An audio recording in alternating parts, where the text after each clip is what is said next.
Today is October 1st, which is the most important day for us VCA junkies because we're waiting for it more than Christmas. Well, I usually am. Guys, the cat's out of the bag. I got the holiday pendant and I'm gonna show it to you. I'm gonna show you up close what it looks like. I'm gonna give you my honest review. I cannot believe we're doing this.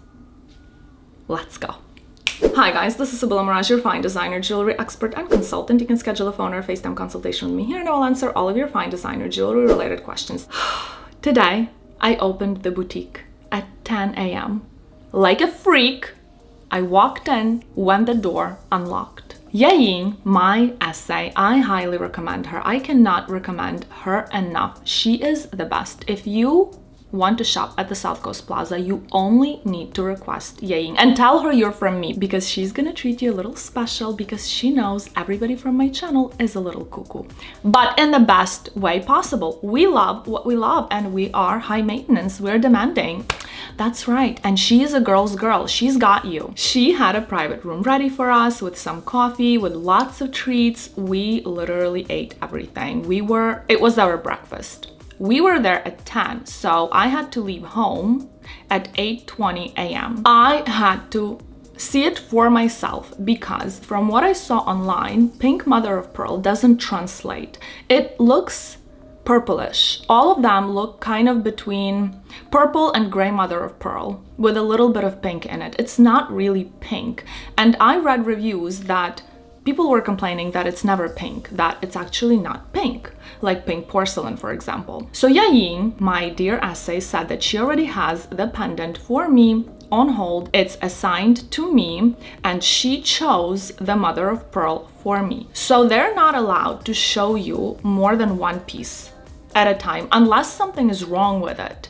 You are not going to be offered another one. It's very limited. They're very limited this year. So my essay, when she got her holiday pendants, she assigned one to me. She chose one for me. So my preference for mother of pearl is white, clean, very calm, very clean girl aesthetic. I do not like rainbowy mother of pearl. I like iridescence, but I like it to be one color. So if there is a dominant color, it has to just stay in that kind of color scheme. So for example, if it's pink, I want it to be iridescent pink everywhere and not go blue all of a sudden. I want it to be either peachy corally, either pink, green, or blue. I do not like purple iridescence, and all pink mother of pearl, the majority of pink mother of pearl, is iridescent purple.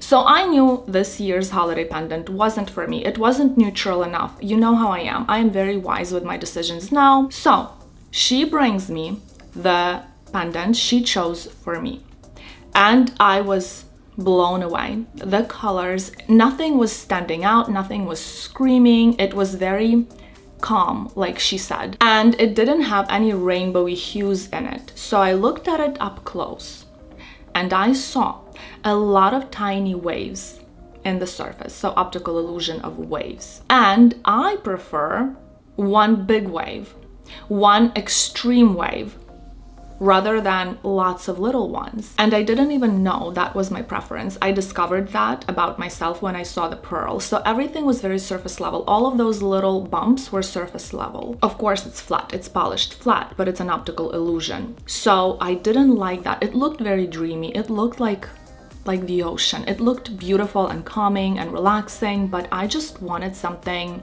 different. So I rejected it, but I requested the most pink one. If she could show me the most pink one, just to see. She requested to bring out the more pink one, the most pink one, and that one I didn't even film because it's all over Instagram. It looked just like the ones on Instagram. So from an angle, it was pink, but looking at it straight up, it was like gray mother of pearl. It was mauve with purple iridescence to it. So it was grayish, pinkish, purple stone. It did not look pink. Anything mauve washes me out. It cannot be too cool or too grayish of a pink. It has to be corally pink, bubblegum pink, very, very neutral pink or neon pink, but it cannot be mauve. It cannot be dull. that color doesn't look good on me. So I didn't even open the packaging, nothing. I just rejected it right away. And I said, I'm gonna give it one last try. Give me the whitest one. This is the opposite of what anybody is asking. I asked if it would be possible to see a third one, the whitest one, the lightest one that they have. And she said, yes, we have a light one, a very light one. I wanted to see the whitest one because I felt like maybe, just maybe, I'll get that white iridescence instead of colorful. So the pearl will still be pink because it has to be pink, but the iridescence maybe will be white. And that's exactly what she brings out. I could not believe. She brings out the opposite of anything I saw online or in the boutique that day. She brings out beige, peachy pearl with white iridescence, with a huge smooth wave. So when you look at it, it looks like a cat eye. So there's one streak that is bright. Depending on the angle you're looking at it from, it's gonna change. That cat eye is gonna slide. It looked so angelic. It looked so feminine. It was the most feminine necklace I have ever seen and the most neutral. It didn't have any purple in it whatsoever.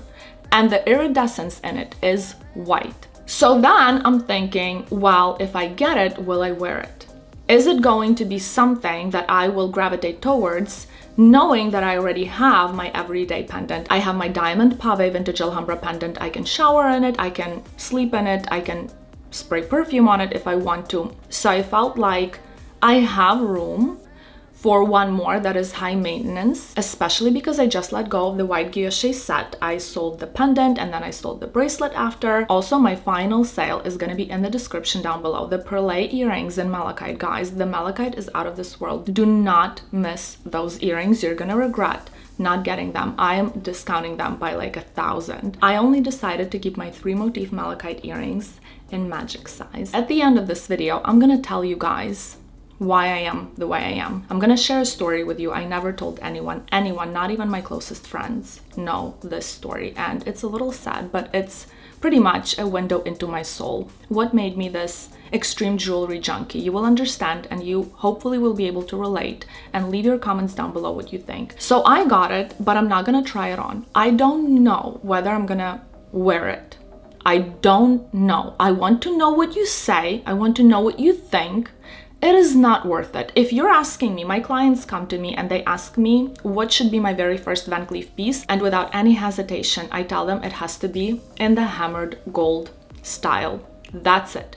The vintage size preferably for me, because the sweet one goes dull really quickly. Your jewelry is meant to work for you and not the other way around.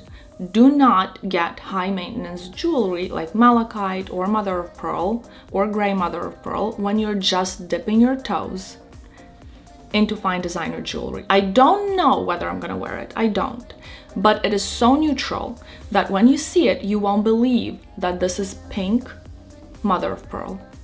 Okay guys, let's open her.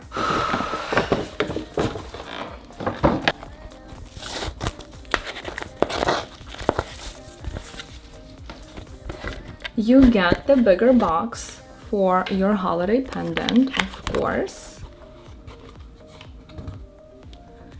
Oh my goodness. Ooh, I like this.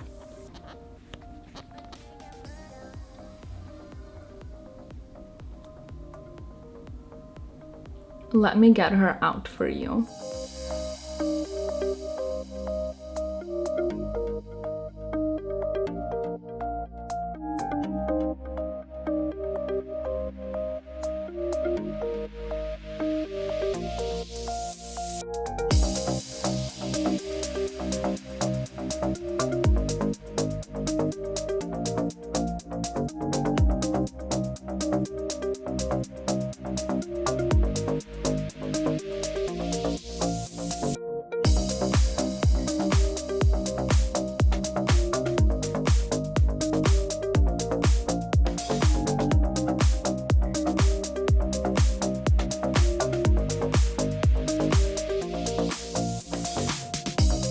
So it has one wave, smooth wave, that ends here. So you can see slight iridescence in the corner, but it's very smooth everywhere else. Well, everywhere actually.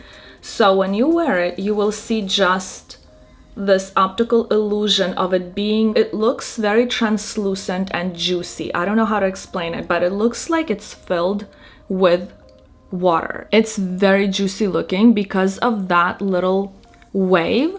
It looks like it has something in it. It's so beautiful. It does not look like it's sticking out at you. It looks more subdued, but it has that streak. So whenever it catches light, it's only gonna show light. Because I have an artificial light here and then the window light here, you will be able to see it better and understand what it looks like from the video I took at the boutique. Now this is what I would call a calm mother of pearl. Very clean, very aesthetically pleasing, very expensive looking, and not gonna look like everybody else's holiday pendant. This one looks something between silver, white, and peachy mother of pearl. That's how I would describe it. I don't know if it translates. When I saw it, guys, I was so disappointed because I knew I was gonna have it. It spoke to me.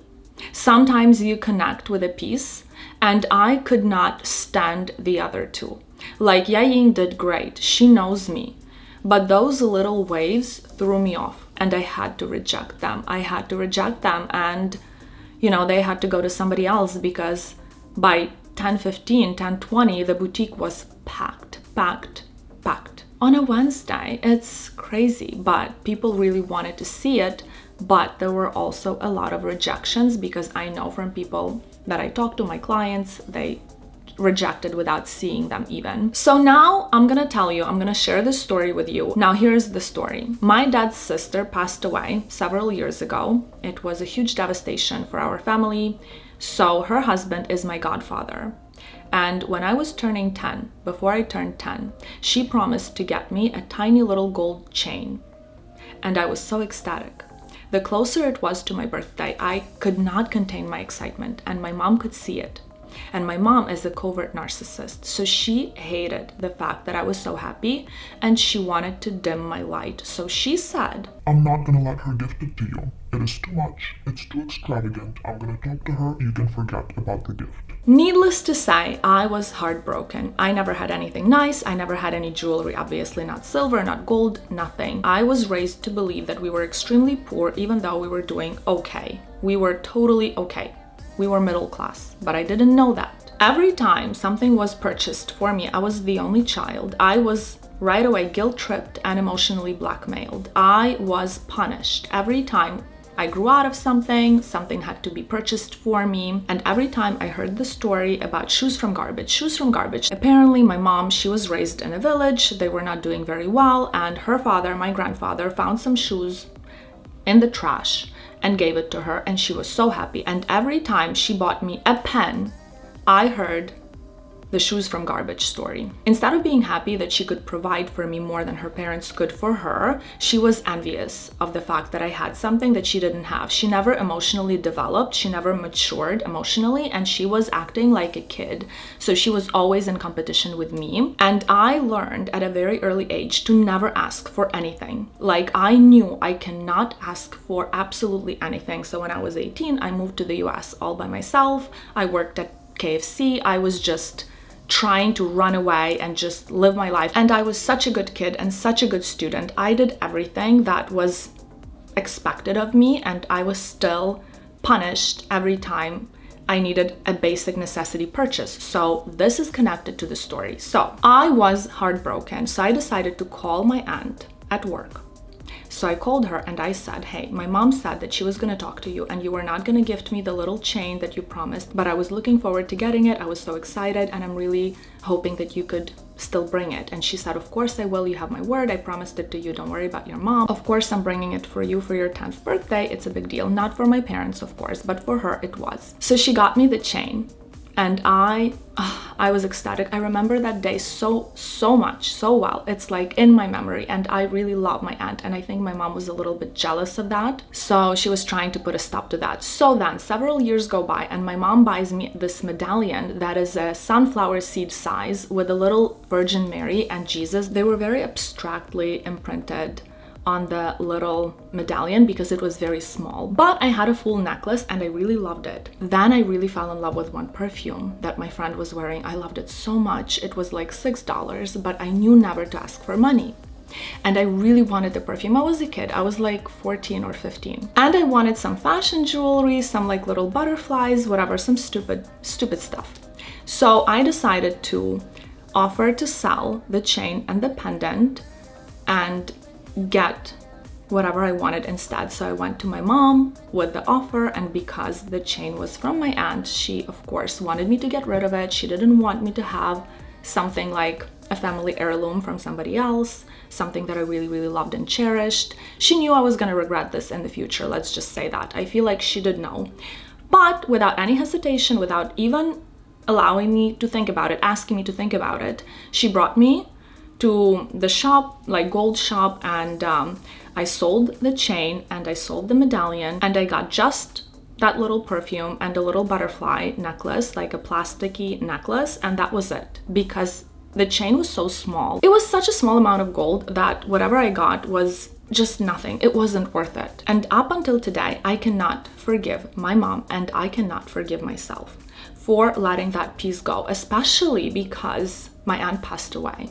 So I don't have anything from her, but it would be so nice to have that. And it's hard for me to talk about it even now. Like I feel regret. So when I was selling my yellow gold hammered pendant, it took me 3 tries because I would cancel transactions. I was filled with regret. Not anymore. I never do that anymore. And I had some therapy since then. But I was so attached to especially necklaces. As a teenager, you should not be making such important decisions because you will regret them in the future. And my mom should have been there for me, holding my hand or given me that freaking $10, you know. But covert narcissists, that's something I know now, but I didn't know that in the past, are extremely stingy. They're really stingy with their money. They don't want to give anything to anybody. They just come up with any excuse not to give. So that's why whenever I see something shiny around my neck, I cannot let it go, or I want it. So I have this trauma when it comes to necklaces. One that you already know about me losing the silver cheap necklace with the evil eye pendant on it. And now this, losing something with a far greater value for me, because now it would be absolutely priceless for me if my mom just took it away, hid it from me, and gave me some money and said, okay, I sold it for you, and then gave it to me later in life, you know? That's something I would do if I didn't want my kid to know that I have extra cash, but I wouldn't sell the actual jewelry. So now when I let go of pieces, it's easier for me because I was in therapy for this. I understand that, you know, that was in the past. It's not the same anymore. Do I need more therapy? Maybe, probably, most likely. Thank you very much for watching. If you found this video interesting, entertaining, or helpful, give it a like, subscribe to my channel, comment down below. If you have narcissistic parents, leave your comments down below. You're not the only one. We're damaged people. Okay, guys, see you next week.